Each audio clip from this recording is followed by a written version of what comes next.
What's going on, my broskiis? My name is Toadskii, back again, here to bring you guys yet another One Piece Treasure Cruise video.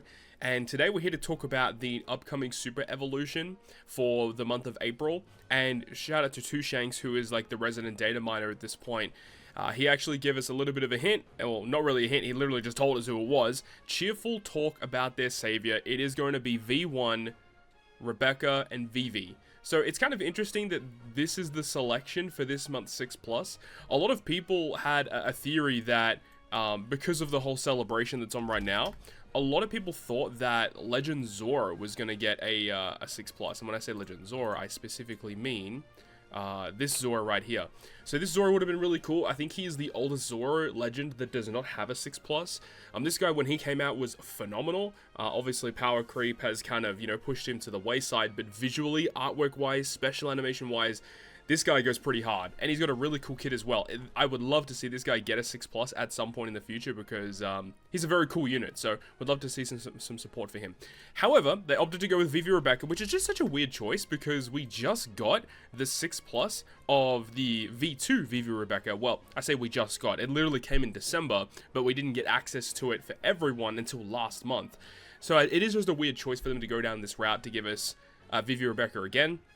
But I really hope that things go our way. You can see from this tweet that I made last night when we first got this information. I can't wait to see how disappointing this one will be. Mainly just due to the fact that a lot of the 6+s that we get are just not up to scratch with how we kind of expect them to be. So let's actually break down what Vivi Rebecca does and kind of guess what they could potentially do in terms of an upgrade. So, for those who don't know, when this character first debuted, this was one of the best characters in the game. Kind of like when you look back at, like, Legend Hiyori, for example. The Dex Slasher Cerebral character generating Wano slots, really cool special ability, just a really valuable character to have as a crewmate. This character was probably, like, it was up there with being, like, the #1 legend in the game for, like, use as a crewmate in terms of overall support, viability, providing so much to your team. We'll break down exactly why. Interesting with this character, Vivi being Dex, Cerebral Free Spirit, but then Rebecca being Strength, Cerebral Striker. So they have different classes when you switch between them, which can make things a little bit more annoying if you do opt to use them on a Striker team or a Free Spirit team, because when you switch between them, the character will not maintain that class. So I would like it so that all of the classes, no matter which one you are, or when you're in the dual form, they should all be the same in my opinion, but hey, it is what it is. Let's go over to the captain ability. So the captain ability is really bad. No one really uses this character for the captain. Very similar to V2, Vivi Rebecca. No one is using this character for the captain ability. It is bad. The way that it is, it's 1.75 times attack, literally 1.75 times attack, 1.2 HP, 2.5 times color affinity boost in their dual form, and then sign in slots will be beneficial, and 20% damage reduction. And of course, this captain ability is like split in terms of, like, Vivi gives the damage reduction and the size slots, and then Rebecca gives you higher color affinity boost, and then int slots is matching. And then they combine in their dual form. So in terms of captain ability, I don't think there is anything that they could do to this captain via the evolution of this character to make it a viable use as a captain, because you basically get 0 attack and you only actually do solid damage if you have type advantage. So pull up the calculator real quick. So in their dual form, you got 1.75 times attack, and then if you are attacking with type advantage, it becomes a 4.3 times captain. When this came out, like, a 4.3 times captain was pretty good, but only getting it during type advantage was the big drawback, because you're not always going to be attacking with type advantage. So that's the real big downside to this unit. So again, I don't really think they can add anything here, unless if there was like an effect where it removes a bunch of debuffs as a captain. That's the only thing I could see this character having some kind of viability as a captain. But then again, when this character gets a 6+, this character will likely be used in, like, the next month's treasure map as, like, a captain where, like, this unit is specifically designed to take on one of the mini bosses.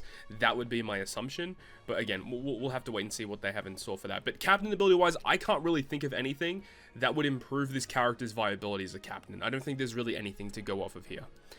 Sailor abilities are fine, they're kind of whatever, but the switch effect, this and the special are the reason why this character was so good. So this switch effect, being able to activate this every single turn, strength and dex orbs of striker and cerebral characters become matching slots, or they get changed into matching slots. You recover 2000 HP at the end of the turn, and a 2.5 times chain lock for 1 turn. So again, back when this character first came out, chain locks were like the main chain buff that we'd use to do damage. And not too many chains would go like above a 3 times chain. So being able to switch and get a 2.5 chain lock was quite powerful. This is a very, very good effect. And a lot of people kind of discussing this when this character was kind of announced to be the next 6+. Should they change the switch effect to be a chain boundary? Now, after giving it some thought, I honestly think that they should keep it as a chain lock.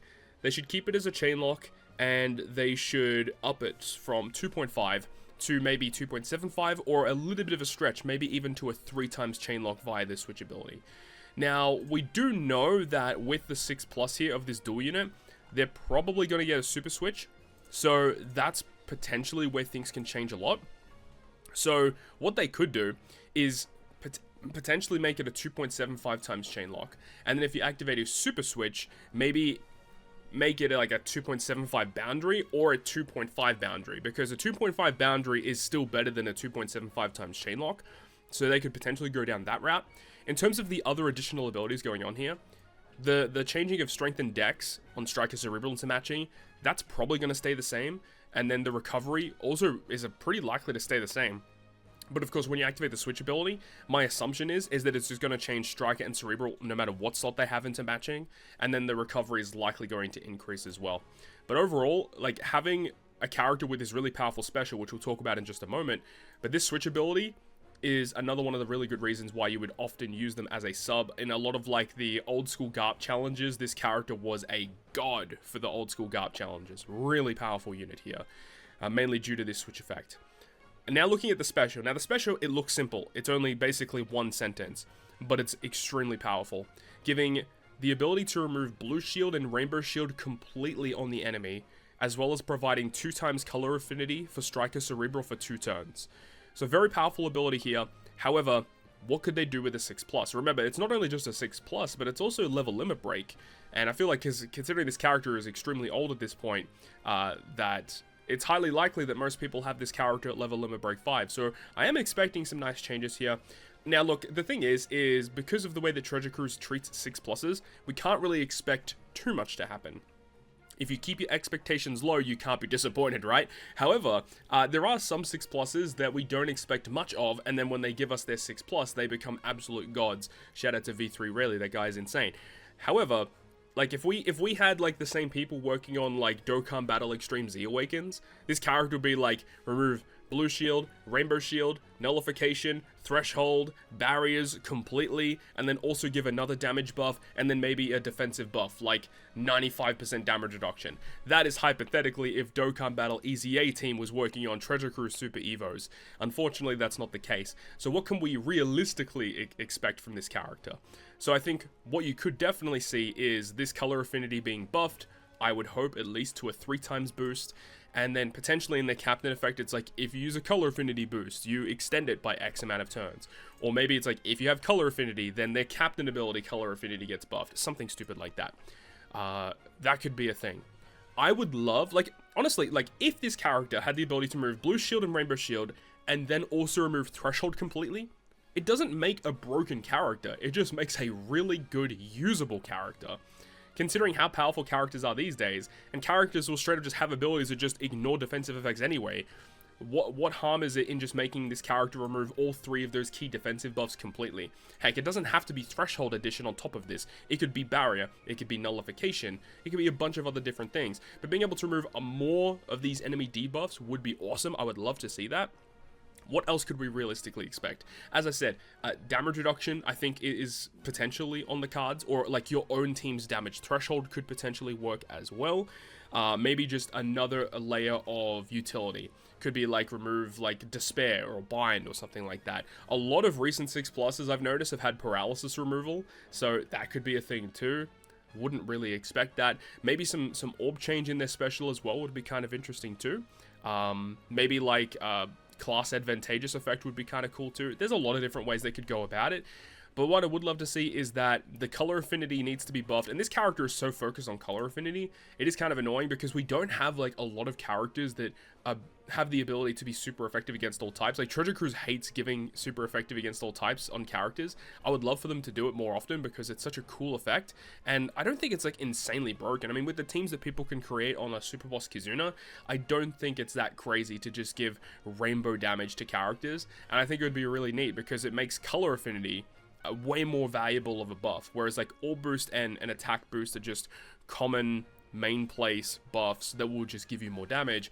Color affinity is so conditional, making sure that you have characters that actually are type advantageous, whereas if you have a rainbow character, it just works all the time. So I would love for them to do that.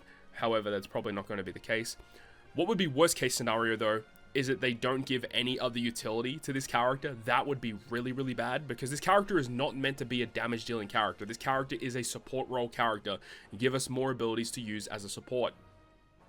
And another worst case scenario would be the effect of like, you activate their super switch to become the dual unit, and then they get a different buff or like an enhanced buff when you use their special normally. I would hate for them to do that. So I guess we'll have to wait and see exactly what they have planned for this unit. In terms of Rumble, I'm not expecting too much here. This character is pretty bad, if I remember correctly. If there's 70 seconds or less remaining, 7 attack to Cerebral and Striker, so this will be changed definitely. Probably just remove the condition, just make it permanent. I think that would make sense. And then a 24 CT, which does level 3 defense down to all enemies for 30 seconds, and level 3 attack buffs to Striker and Cerebral. It's not an awful special, it just doesn't do enough. So again, more buffs need to happen here, and of course with level limit break, that will be the case. But anyways, that is the breakdown of Vivi Rebecca V1. This character is going to be the next 6+ here on One Piece Treasure Cruise Global. The 6+ to arrive right before the anniversary, so I guess we'll have to wait and see. Hopefully it's a good one, but track record for Treasure Cruise 6+'s hasn't been great. But let me know your thoughts and opinions about it down below in the comment section. Hope you enjoyed the video. If you did, make sure to go ahead and leave a like. And if you want to stay up to date with all the content I post, including more One Piece Treasure Cruise content, make sure to hit the subscribe button down below. And that, guys, I'll see you guys within the next video.